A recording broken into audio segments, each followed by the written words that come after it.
Just imagine today if a revolution happened. But could you just imagine, like, what did I read? Somebody posted the other day, and it was like, armed British soldiers, approached the small town of Lexington to disrupt a protest from local colonists who refused to turn in their firearms or pay their tax or whatever it was. Right.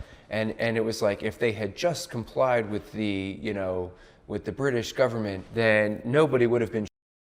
And it's like, oh my God, you can hear that today. Like, if you just complied with the current government, if you just did what they told you to do, if you just obeyed every single edict that they'd passed, there wouldn't be a problem. And it's like, of course not. But the founders, literally, not just the founders, the people themselves, but the nation, this budding nation, literally was just like, how you're ruling us is wrong, and we're not going to take it anymore. Yeah.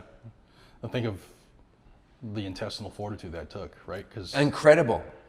That's what I mean. Yeah. That the fortitude it took to actually overthrow a government. Yeah.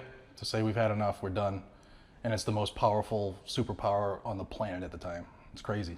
It's crazy to overthrow the government. Yep.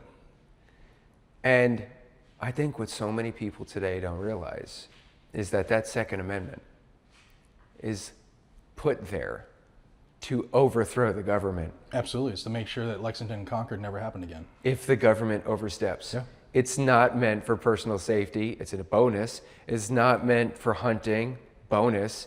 It's meant to keep the government in check. Yeah, that's what it is. It's the ultimate check of power to make sure we have the power, not them. And I think so many, and I hate to, liberal and conservative feel like pejorative words. I hate that they are. Their ideologies, their belief systems, and that shouldn't be a negative. Like, you're allowed to believe however you want. Right.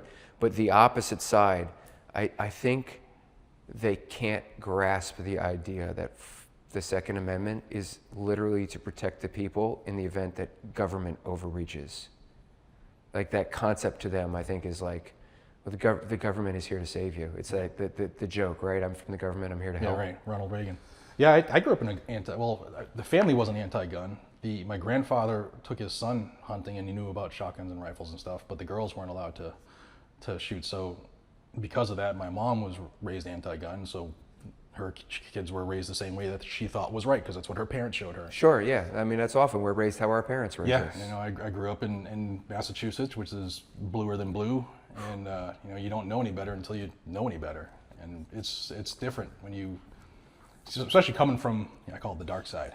You come from the dark side where everybody thinks that freedom is bad, and you want government to show you how to raise your kids or teach your kids, or what shots to take or what fluoride to use, what clothes to wear. When I became aware of that, I was probably 12 or 13, and it totally changed my outlook. And to see, because I got to see some really bad things the way I grew up that no kid should ever see, but it made me realize at a young age that people should be able to protect themselves, because there are people out there who really want to do really bad things, and you can't wait 10, 15 minutes for a